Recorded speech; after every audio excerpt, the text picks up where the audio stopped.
So today we're talking about the question of two Bethlehems. The beginning of this question came when Mary Ann watched a National Geographic special that said there are two Bethlehems. There were two Bethlehems in Israel at the time of Jesus' birth. And why in the world would Joseph and Mary travel so far to be in the Bethlehem that we recognize as being his birthplace when there was one sort of right around the corner? And so that began our exploration of this question of two Bethlehems. Who knew? So I have a map to show us where they are on the map. But my first question today is, would we believe something different if we discovered that Jesus was born in a different Bethlehem than the one that that's always been recognized? Would it change anything about how we believe or what we think about Jesus? Probably not. Likely not. I don't know why it would. I would have another question though, because supposedly the trip was to go where they were taking the census. Oh, okay. So So if there's two Bethlehems, how can they both be the Yeah. place for And the if- census? Well, if one this is was- Bethlehem of Galilee and the other is Bethlehem of Judea. and if the one that we didn't know about or think about before is closer to his home, then I would think that's where they would go for the census. Right. But it had to be the Bethlehem of, the point of the census was the ancestors and the ancestors coming from, The line of David. Right. yes. And so that's where everybody in the line of David was supposed to And, be. and this is a So how general, could that be in two places? That's, this is a generalization, but people didn't move around that much back then, did they? Well, there were a lot of generations between David and Yeah. Jesus. A lot. Yeah. yeah. I'm aware. A lot.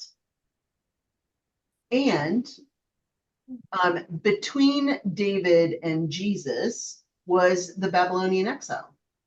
Yeah. Yeah. So that means that people might not have moved around by They choice, did disperse. but they were dispersed by being taken over. Well, I'm jumping ahead probably. Was one Bethlehem larger and richer and more socially acceptable than the other? Good question. So we would want him to come from the greater Uh-huh. one, more wonderful Right. place? I Right. don't know. Right. Who was ordering the census? Was it Rome or was it? Well, so it says Quirinius, who was from Rome, right? Was a Right, Roman that's right. ruler, was calling the census. Interestingly, there is little to no support historically for that there was such a census. So many of these points tie into what my professor said about this. So I'm delighted that we're finding all of these points. Lassa and Marianne, what do you think about this sort of two Bethlehem scenario, and what questions would it give if we were in one place versus the other? And I know, Marianne, you watched the whole special. So are there any things in particular in that special that jumped out at you that you'd like to share with us? Not really. They just were making the point that why would somebody take on presumably a month's journey when they could have went to the other Bethlehem in a week? Right. And that it didn't, the Bethlehem that we now know of it didn't come about until the Emperor Constantine, when he's the one that declared the further Bethlehem as the correct place. Ah, Okay. Yeah. Interesting. good old Constantine. And are we certain that both Bethlehems existed back then? Yes. Okay. Yes. So I did further research in some of the other books that I had, and there's no question that both Bethlehems did exist in the time of Jesus. And I think what Mary Ann's saying is that the Bethlehem that's near Jerusalem, which is the one that we think of as the birthplace of Jesus, was formally recognized by Constantine. And actually, what I found was it was Constantine's mother who said that is the place. So I thought that was super interesting.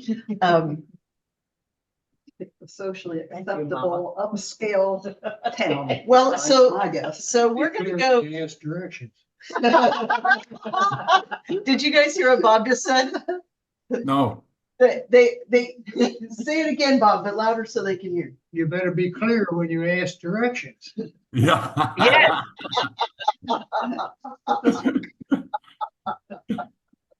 You did the wrong place. No wonder they couldn't find a place to stay. They were in the wrong place. And yes, I think Mary Ann, you said the special made the point that, Mary's pregnant. Why would she want to be on a donkey for a whole entire month? But she could be on it for a few days and around the corner.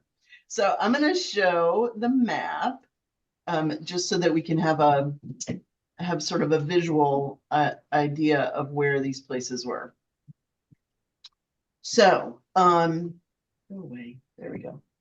So you guys can see the map, Oh, the right? two red, okay. Yeah, so here's Nazareth, right? And Right. and we know that Jesus of Nazareth grew up in Nazareth. Right. And so likely that's where Joseph and Mary started from when they went after, finding out that Mary was pregnant and having to go for this census.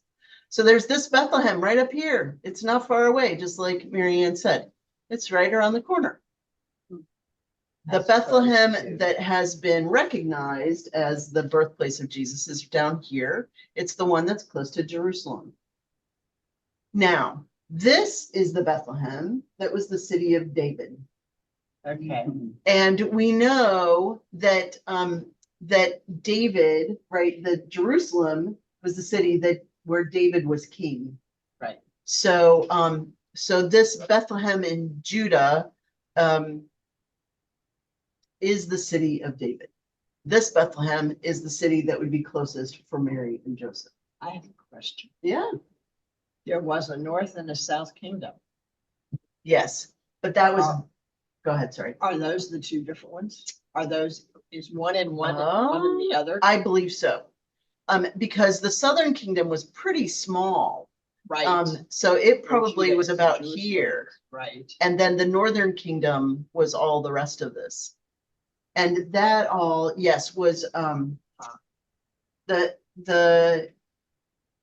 kingdom of Israel, the United Kingdom of Israel, was split into northern and southern kingdoms after the reign of Solomon, which was a long time before Jesus.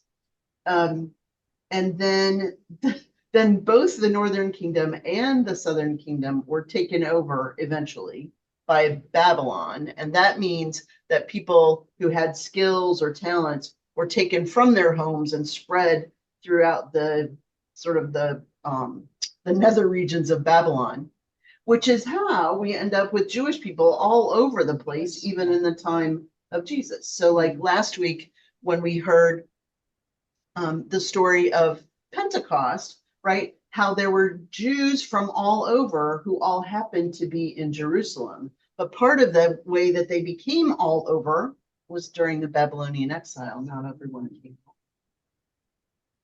So yes. Huh, okay. So interesting, right? All right. So I'm going to stop this here. So, I mean, just so that you To see. see Right, yeah. how far apart they are. Hmm.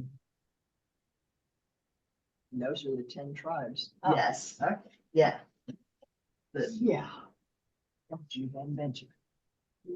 Yes. Yes. On that map, we had the 12 tribes of Israel Yeah. that all had their own places, certainly Right. in the time of David. By the time of Jesus, not so much, because again, the Babylonian exile had happened and everybody had been Right. flung everywhere. Some had come back, but not everyone. What kind of distance were you talking between the two? That is a great question. I did not know the answer to that. I'm going to Google it and see if I can find out. because what Mary Ann said was that the National Geographic special made the point that it would take a month to get from Nazareth down to the Jerusalem by or the Bethlehem by Jerusalem, Yeah. and only a week. The question is, how far does a donkey walk in a day? Really, Are we talking 10 miles? Are we talking 50 miles? yeah, 30? good question. The special didn't say, they were just, it was just something that was on National Geographic, and I came across it by accident, and it was very interesting. So what it says, so the Mary and Joseph's journey to Bethlehem from Nazareth to the Bethlehem that's by Jerusalem was 90 miles, it says. 90 miles. Yeah. From Nazareth to Bethlehem in Judea. That's a pretty good Yes. walk. Yeah, Yeah, and for a month, Yeah. take it a month. Yeah. Figure that they're Jews, so they're not gonna be walking on the Sabbath. Right. So maybe 25. let's see. I'd be stepping it off pretty good. 4 or 5 Yeah. miles, about 5 miles a day. Yeah. Let's see. Let's see if I'm sure it's not another thing. nowhere near a paved road. Right. And I don't know how rocky Yeah. is it in between and. Yeah. It was Can you- 90 miles straight. and really good. And there is no road. so- Right. Yeah. Yeah, it definitely was not a straight We're still shot. following that star and that sun. Right. Ugh. So I can't find anything that tells, but how far it was from Nazareth to the other Jerusalem. So, or That and there's not a lot of grocery stores between Nice. Nazareth and the Bethlehem we know of. that is And if the true. National Geographic says a week compared to a month, that's a quarter of it roughly. Yeah. Yeah. So, Well, and I think that this is one of the places where understanding the culture of the time is also important, that there weren't grocery stores, but that hospitality was one of the most Big issue. important things. That if someone showed up at your door, whether you knew Yes. them or not, you would feed them, you would Yeah. give them a place to stay, you would take care of them, and then send them on their way. That there really wasn't an option to turn people away, if at all possible. Yeah. well, then why could Joseph and Mary not find a place to spend the night if everybody is going to invite them in? I think that is a wonderful question. And That was- somebody said, my house is full, I don't have any more space, so go to the stable. Right, well, and that was, I mean, in my, when I was looking at it for Christmas Eve this past Christmas, that was my question. Like, they were the young ones. So it is very possible that the innkeeper who said you can sleep in the thing was a relative and said, okay, well, we don't have any more beds. Well, and now you're already talking about an inn as opposed to somebody's home. Well, and Yeah. that is a matter of how that word is Translation. translated, right? It could be translated as inn, or it could be translated as spare room, like in somebody's house. So, so there's all those layers.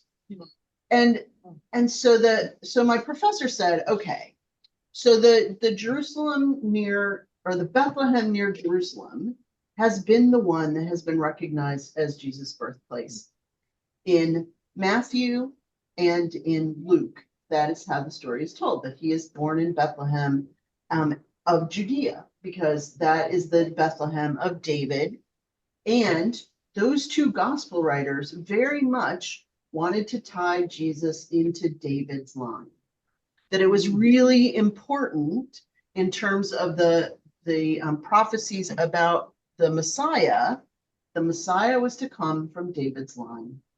And so it could have been even that this census was sort of conveniently made up to say, well, Joseph was of the line of David, and so they needed to go to this place. And Bethlehem was Prove that they were important. from the line of David, you would need a census so they Yeah, can right. have proof. To that kind of, that's yes, true. to kind of support the story.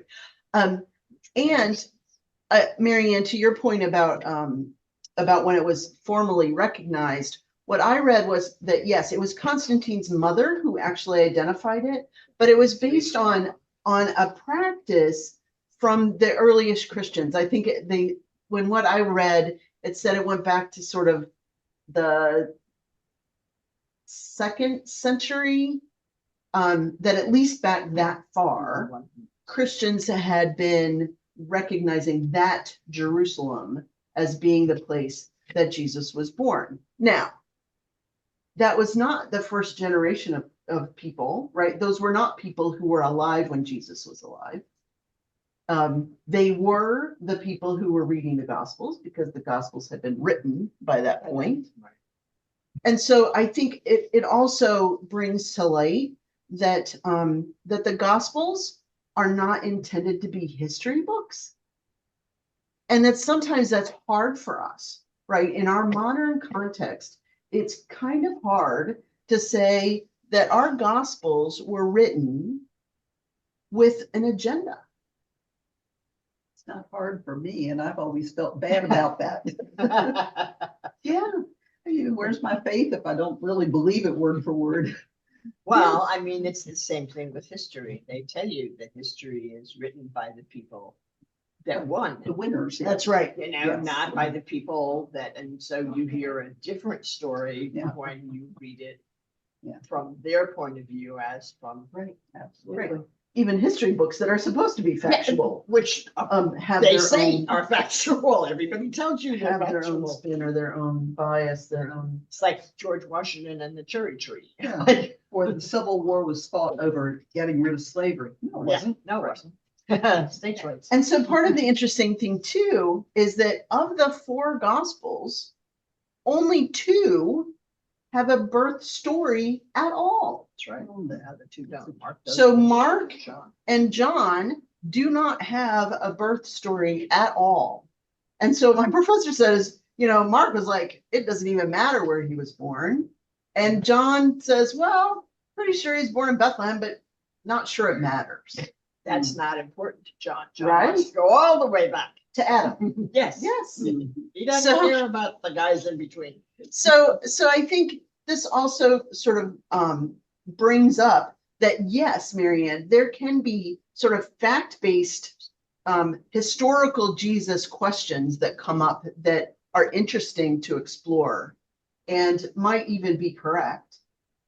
And yet, as we said from the beginning, that wouldn't really change how we believe, and that the Gospels, in the time that the Gospels were written, biographies were not intended to be a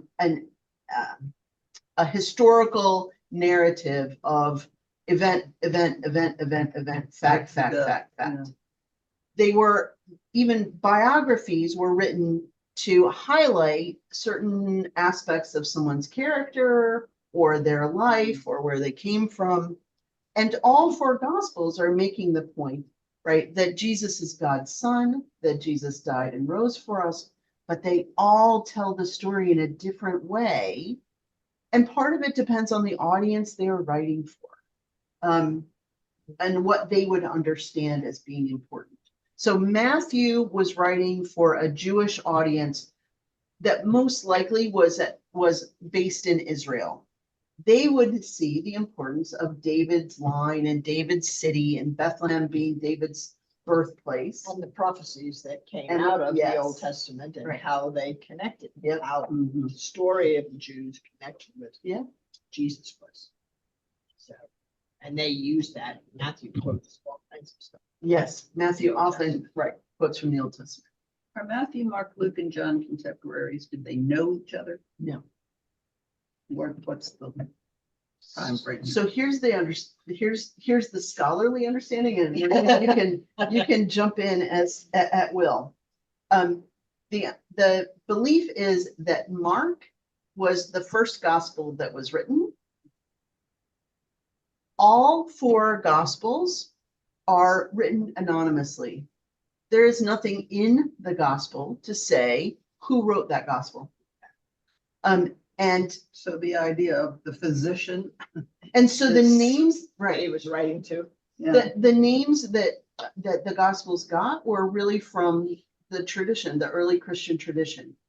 And so I think that is really interesting. But they believe that Mark was the first one that was written, and that was probably written in the sort of mid-70s, which would have been sort of 40 years, 50 years after 40, yeah, after Jesus.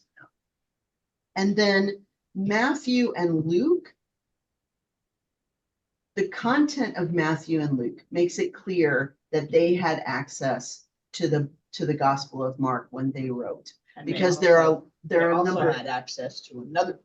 Well, and so now that's interesting too. Oh, Yes. cute. So they both had access to Mark. And then there's been this Q source, because there are some things that are in Matthew and Luke that are not in Mark, that but are in also both, but are in both also Matthew and Luke. like- But this Q source has never been found. Like there's never been a document, a book that they found. And ironically, the reason that it's called the Q source is that the German word for source or something starts with a Q, and I can't remember what that word is. And so it's like, well, there's something that they both had access to. So some people actually argue that I think that Matthew had access to Luke, or Luke had access to Matthew, but Matthew and Luke were written very close to the same time, probably in the early to mid 80s. So about a decade or As so late as- after. As late as 90. Yeah. Okay, And then Well, more like 2 decades. okay.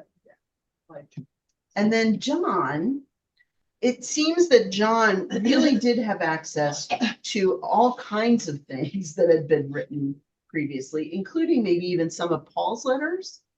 And so John is thought to be written probably in the 90s, and has a whole different approach. It sounds different, it's written different, it uses different language. And so Matthew, Mark, and Luke are called the synoptic gospels because they kind of tell the story in order. John is separate from that because John kind of has his own way of looking at things. And I always think that the way that the Gospel of John starts is one of the clues. In the beginning was the Word, and the Word was with God, and the Word was God. And where I grew up, it was that book of John that was most frequently read, quoted, Yeah. discussed, because I guess it was more accessible Well, and I think, well, and happier. it's also, the idea is he wanted a much grander approach. He wanted an approach for the whole world. As you can see throughout John, everyone, those are the words he uses. It's not these people or some people or the Jews, Yeah, everyone, okay. okay? God came to save, God sent Jesus So to that's save why. the world, and not he's doing just. that today. That's- So it's a more welcoming approach. It is, Yes. yeah, Yes. much more It's universal. Yeah. Mhm. And to John, it was really important that people saw Jesus as God. So in John, people worshiped Jesus. So that, it was clear that Jesus wasn't just a guy or even a prophet. I was gonna say, is it safe to say that the earlier ones suggested that he may have been a prophet until the resurrection? No, they all made the point that Jesus was God's son. Yeah, And that the disciples never really got it. So I think that's an interesting spin to it too. The Jews believe, of course, that there is a Messiah that's coming. right, they're still waiting. And so the issue then became, okay, well, Matthew especially is talking to a Jewish audience. So how does he convince Jews that this is the person that they are looking Now, I lived in Pikesville. If you know Yeah. anything about Pikesville, Maryland, it's Jewish. the center of the for? Jews. Yes. For a number of years, and I can't think what it was called. I mean, there were synagogues and shuls all right. around me, but there was one group that was known as the Jews for Jesus. Oh, yeah, we've got one of those up the street from us. Yep. Okay. Right. So, It's nearby. all right, so that reflects Yeah. what we're talking. We actually had at St. Luke's, we had, good morning, Good morning, Stephanie. Stephanie. We actually had a family members, Becky Queen, that are connected with the Jews in Jesus Church in Frederick. And they came and played for us, talked with us. They meet across the street from my house. Huey and what's her first name? Not Sandy. Maybe it was Brown, his last name. But he talked a lot of, and we had a couple of good discussions with them and with what they believed at their church. So yes, they were people. that Yes, Lassa. accepted. I like to go back to Yes. the agenda. Back to the two Bethlehems. Because Yes. I think that's a very important thing when you read history or the Bible. I believe that everyone has an agenda. And I have a few examples. After the Second World War, we got a lot of books about the resistance, about Norwegian fighting the Germans, and everyone was heroes and everyone was doing a fantastic job for the Norwegian. Later, we learned that that's not true because some people did a lot of stuff for money and they brought people over to Sweden, for instance, and instead of deliver them, they killed them and they took the money. So you have a whole different story when it comes 75 years later. Another example is about the immigrants to the United States. Everyone was successful in the first books. In the later books, we learn that some of them was not successful and they died because of alcohol or women or whatever happened to Oh, them. you know how those women are. They're all bringing a downfall. Yeah. So my point is that I think always when we read, we should think about what was the circumstances and why did they write it that way? Because they wanted to reach an audience, and that audience probably dictated some of the wording of the story, and it may be another story behind it. Yeah, And That's- some of the concepts they emphasize. Yeah. Yes.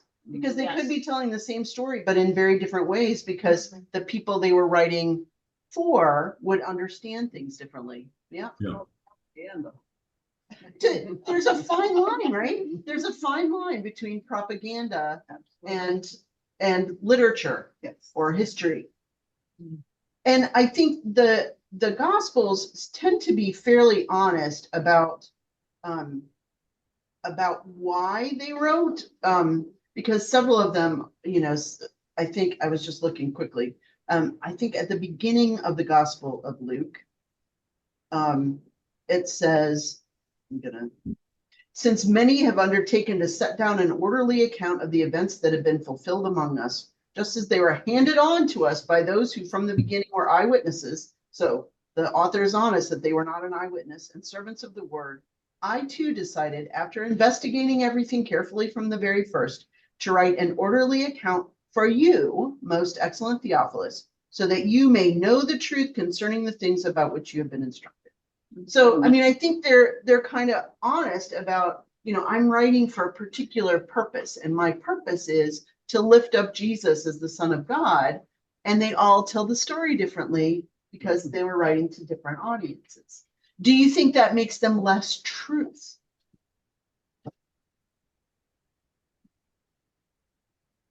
That's a difficult question, Deacon, because we don't know that.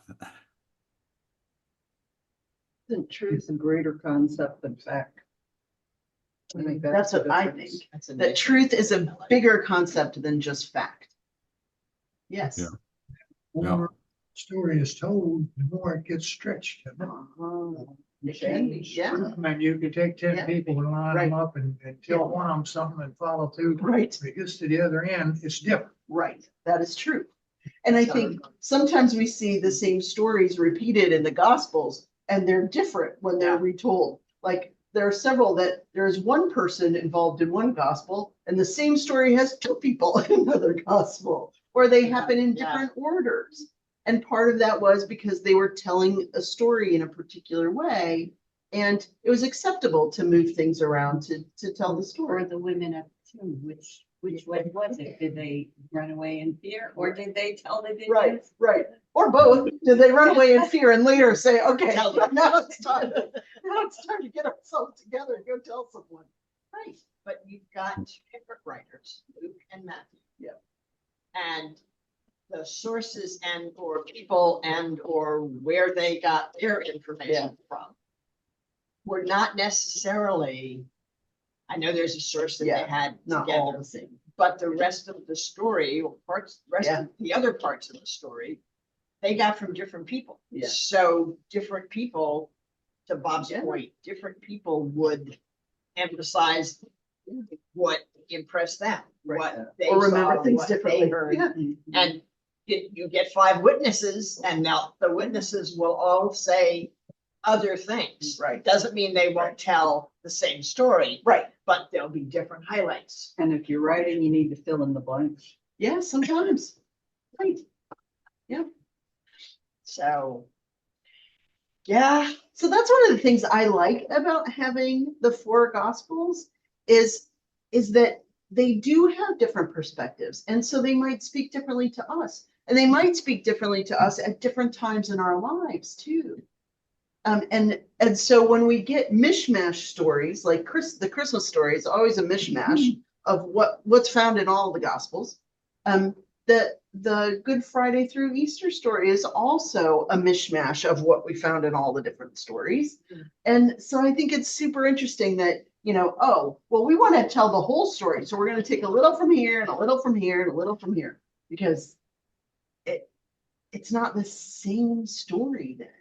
And pick the parts we like best. We love angels and we love shepherds Yeah. and we like the magi, not so fond of the babies getting in the middle of, a Herod stable anger or, yeah, right? I mean, there's all Yeah. kinds of stuff. I love to follow it. So.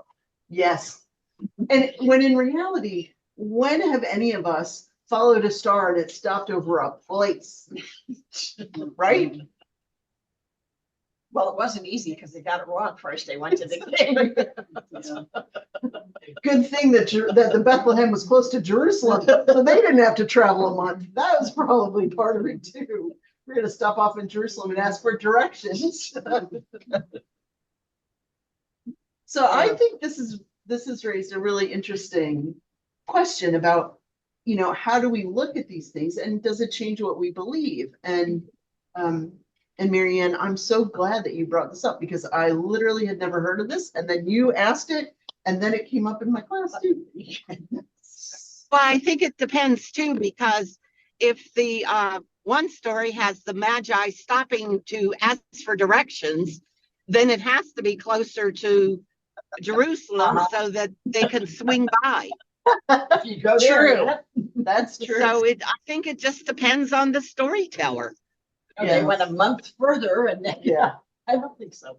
Well, they've been traveling for several years, so. You got me off the bump. Yeah, so Yeah, yeah, I guess it just depends on the storyteller and how important it was to the storyteller, not to history. yeah. How important it was to the story that they were trying to tell.